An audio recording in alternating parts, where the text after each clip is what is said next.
It's interesting, Chairman, that you're talking like this, but the question a lot of people will say, we've seen younger people in leadership. The impression will be, well, what have they really done to make a lot of people think that you don't need more experience, you don't need older people? Can we leave the destinies of millions of Nigerians into the hands of perhaps inexperienced people or people who have not gathered for themselves or not done as much for themselves in their own private lives? I think I'm going to answer your question in two ways. First of all, I'm going to flip it, right? You talked about what have young people done. And so my question to you is, what have older people done? Right? If you look at the history of Nigeria, some of the greatest things we achieved in this country, starting from 1960, were by young people. Look at the ages of people like Gowon. Look at the ages of people like Awolowo, Nnamdi Azikiwe. All of these people were young people. There are several members of the House of Assembly, of the National Assembly, I beg your pardon, who got their first foray into politics as young people. The truth is, it has not always been like this. There was a time in Nigeria that younger people were allowed to participate in politics. Now, again, to come back to your question, young people are ready. I don't think that the question about experience holds sway. I think that young people every day in this country are providing solutions, not just for themselves, but for others. And all that we're saying with this bill is allow those people the room to participate in governance. You can't say that governance belongs to a particular set of people. No.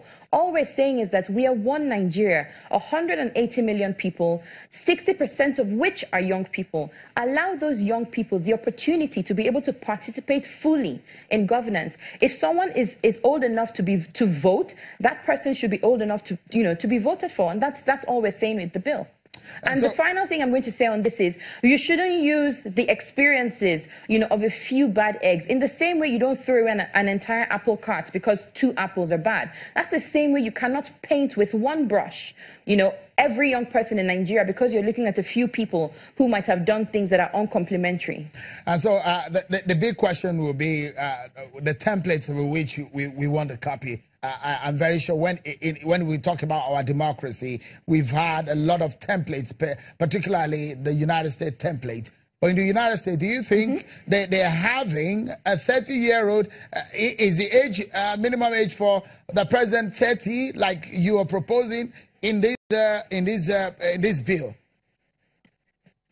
I think that it's about time we focused on our democracy and left the democracy of other countries alone.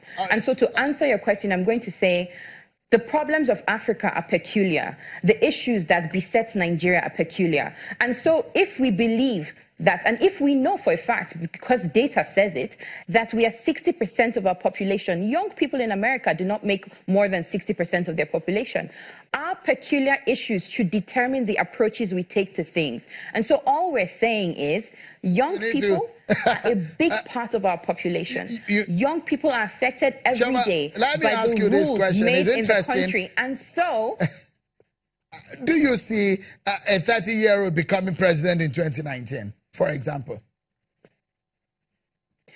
So again, to correct that, the age reduction we're asking for is coming down to 35 for the presidency, not 30. Right. So we won't be seeing a 30-year-old president in 2019. Perhaps we will go back to the National Assembly after this legislative year and ask for lower ages, and maybe that's going to happen. But for now, that's not the age that we're, that's not going to be the age of our next president. All right, just in 30 seconds, what would you guys be doing to put yourselves together? I mean, young people.